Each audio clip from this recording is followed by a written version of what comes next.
ሰላም አለይኩም ወራህመቱላሂ ወበረካቱ። ውድና የተከበራችሁ ወንድሞቼ እና እህቶቼ ዛሬ የማመጣው ነጥብ ከባድ ነጥብ ነው። በደንብ አድርጋችሁ ስሙኝ። መስማት ብቻ አይደለም አሰሙ። ለሌሎች ወንድሞቼ እህቶቻችሁም ላኩላቸው ይሄንን ቪዲዮ በዋትስአፕ በቴሌግራም ከፈለጋችሁ ስቶሪ ላይ ያስቀምጡትና ማንም ሰው ይጠቀምበት። ምክንያቱም ሀገራዊ ጉዳይ ስለሆነ አንድ ወንድም የደውሎልኝ በቅርቡ የተዋወቅኩት አንድ የሌላ ሀገር ዜጋ አለ አለኝ እና ከሱ ጋር እየተጫወትን እያወራን እናንተ ኢትዮጵያውያን እኮ በጣም ጎበዞች ናችሁ፣ በጣም ደስ የሚል ስነ ምግባር አላችሁ፣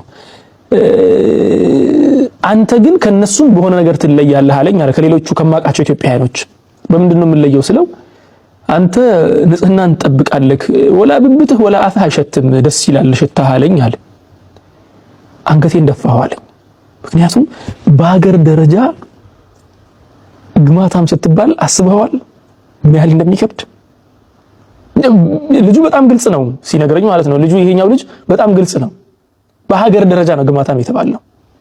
ወላሂ በጣም ነው የተሰማኝ አለኝ። በጣም ተሰማኝ።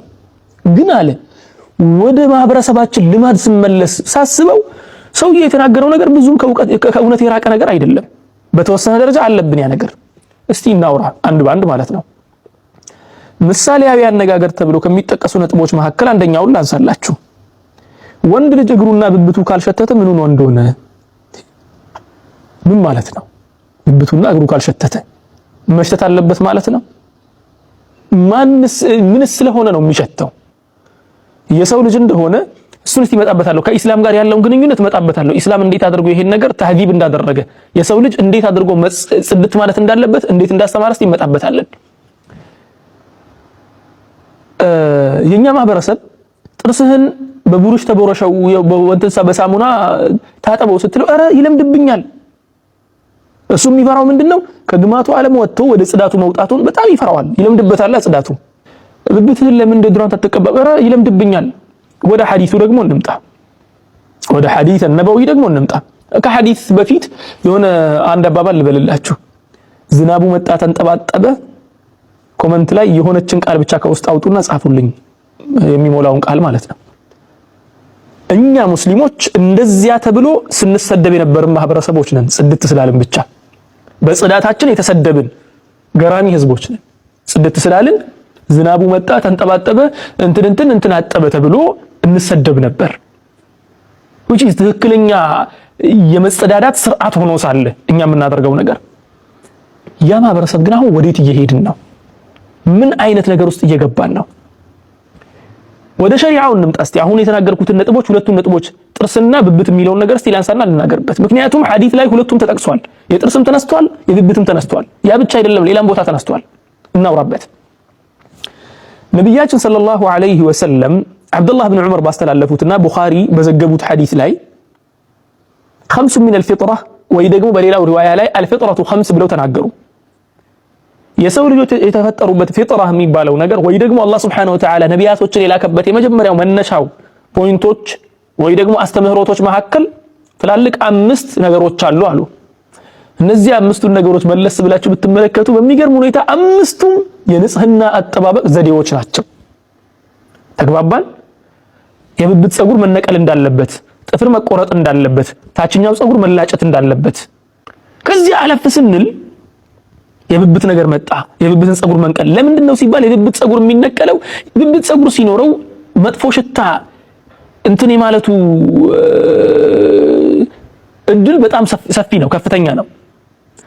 ስለዚህ ኢስላም እንዴት አድርገን ጽድት ብለን በጥሩ ሽታ መንቀሳቀስ እንዳለብን አስተማረን። እኛ ደግሞ ምንድነው ይለምድብኛል።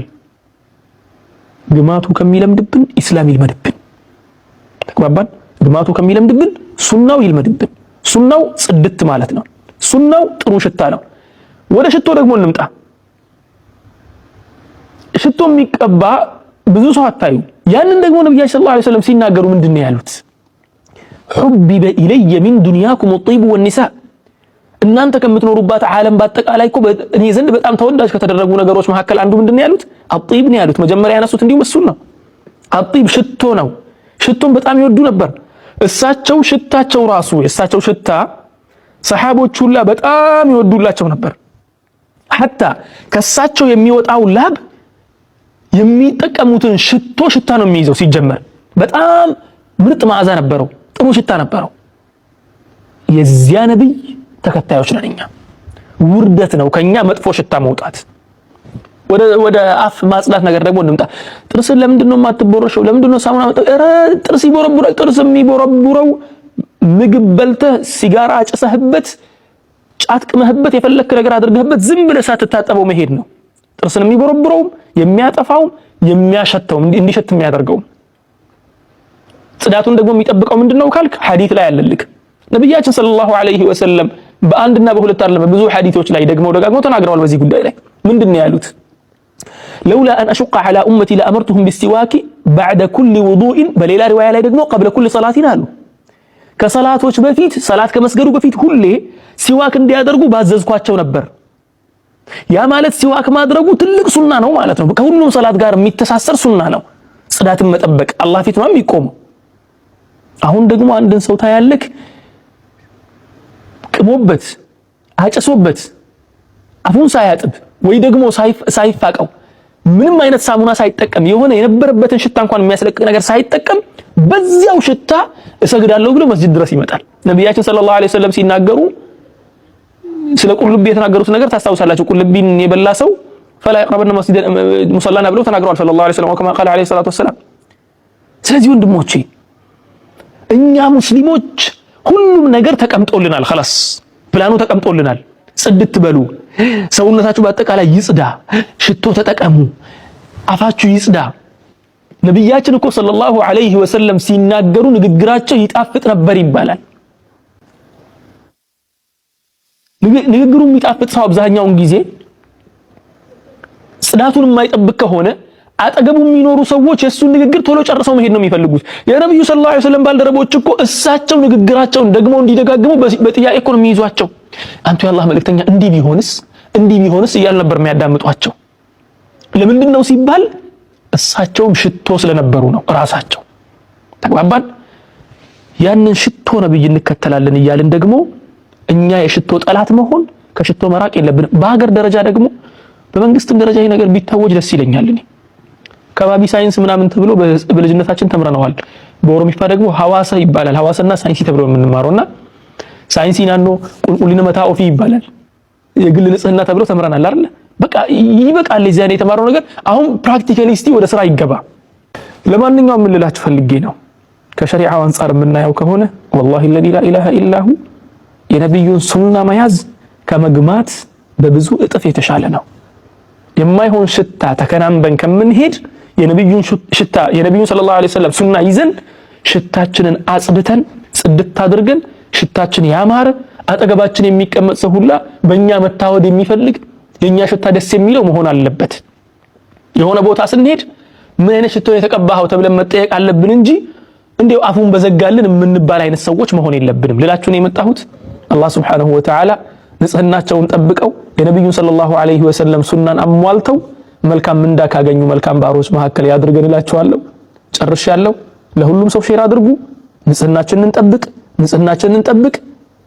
በመጨረሻም ከመጥፎ ሽታና ነብዩ ሰለላሁ ዐለይሂ ወሰለም ከከለከሉት ሽታ ወደ ጥሩ ጠረንና ወደ ሱናው ሽታ ኑ ለማለት ነው የመጣሁት። አላህ ሱብሓነሁ ወተዓላ በዱንያም በአኺራም ከላይም ከውስጥም የጸዱ ሽታቸው ያማረ በዱንያም በአኺራም አላህ ዘንድም ጥሩ ምንዳ ካገኙ ባሮች ያድርገንላችኋለሁ። አላህ ብዬ ወዳችኋለሁ። ሰላሙ አለይኩም ወራህመቱላሂ ወበረካቱሁ።